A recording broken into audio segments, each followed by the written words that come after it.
I swear on my mother's grave, I never thought I'd see the day a boy like Tano would wear the king's robes. If you had told me back then, I would have laughed.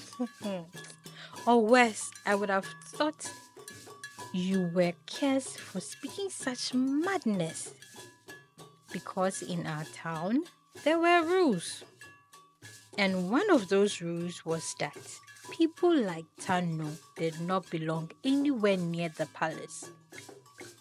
Yet here I am, standing in the crowd, watching him walk towards the golden throne, the same one that never been meant for him.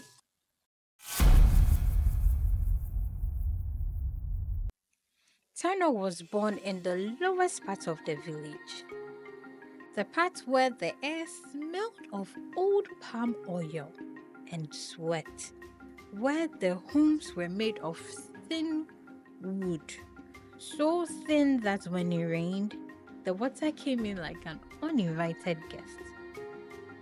His father was a fisherman, but not the kind that brought home big catches. He caught only the ones that the other fishermen threw back into the water. His mother, she sold plantain at the market, but no one ever ran to her store. They only came to her when the better plantains were gone.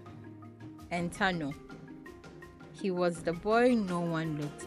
He was smaller than other boys his age, weaker too, and his own father would sigh whenever he looked at him. A waste, I once heard him say. A boy like this will never bring honor to my name. Tano never argued, never raised his voice. He just kept doing what he did best, watching, listening, learning. He learned the ways of the hunter, even though he wasn't allowed to hunt.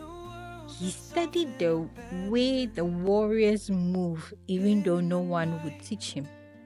And when the griots told stories at the fire, he listened so well that he could repeat every word, every lesson, and every secret hidden between the lines. But what good was it? In our town, blood mattered more than skill, and Tano's blood was as common as the dirt beneath our feet.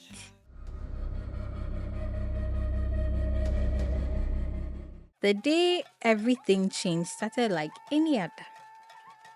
The palace drum sounded before sunrise. A royal messenger ran through the streets shouting the news. The king was dead and the prince was missing. The kingdom was leaderless, and worse, without a prince, there was no heir. Panic spread like wildfire. People whispered about curses and bad omens. The council of elders gathered in secret. They needed a solution, and they needed it fast. A kingdom without a leader was like a body without a head. It would not last long. Then the prophecy was remembered.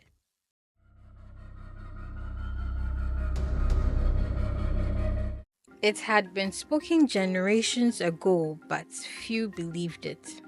When the rightful heir is lost, the one who holds the wisdom of the land shall rise. The elders argued over what it meant, but in the end, they decided to test every boy in the kingdom. Not just the sons of the noble class, but every boy. If the prophecy was real, they would find the one it spoke of. And so, one by one, the boys were brought before the elders. They tested them on their knowledge of the land, their memory of the old stories, their abilities to lead, to speak, to fight. The noble sons failed first. They knew how to fight, but they did not know the land.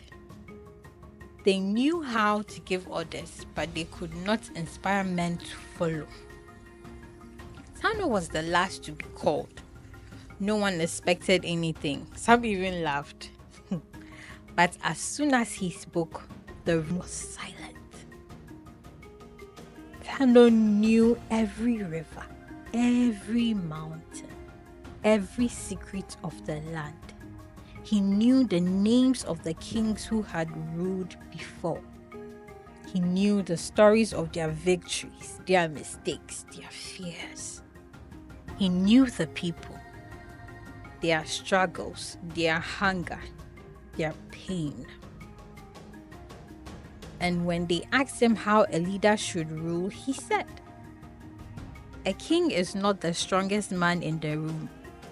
A king is the man who understands the people well enough to lead them to strength." The elders looked at each other. They had found their answer.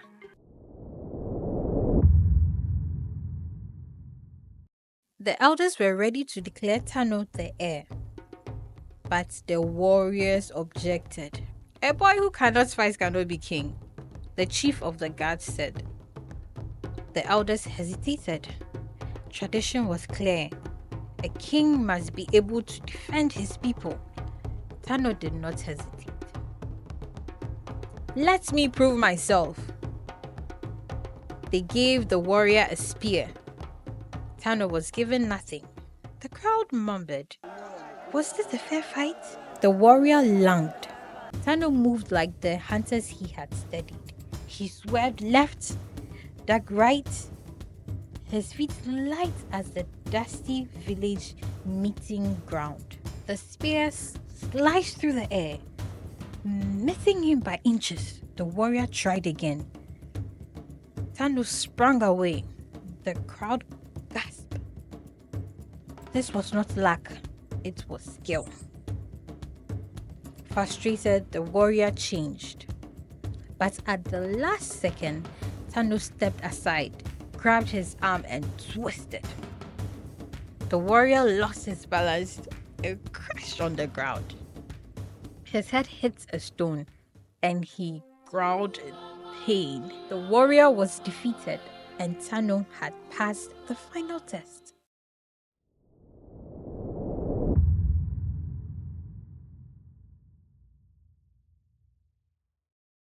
The announcement sent shocking waves through the kingdom.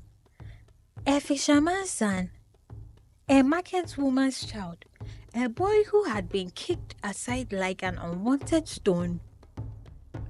It was unheard of. It was impossible. It was madness. But the law was clear. The prophecy had spoken. The elders had chosen. And so, on the day of the coronation, I stood there in the crowd, watching as the boy who was never meant to be king walked towards the throne. Tano did not look afraid. He did not look surprised. He only looked forward.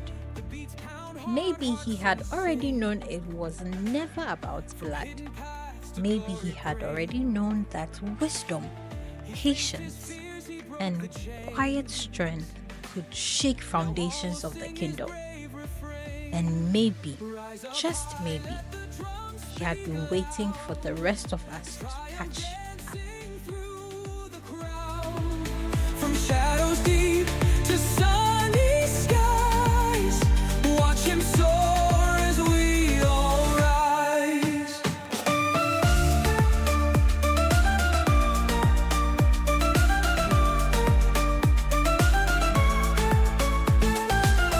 He fought with strength, he danced with grace. The stars aligned, fell into place. The night was long, but now it's day. His spirit lights the hero's way. Dreams were whispers, now they scream in the heartbeat of this thing. Through the trials, through the storm, a legend's rise takes its form. up high, let the drums speak loud.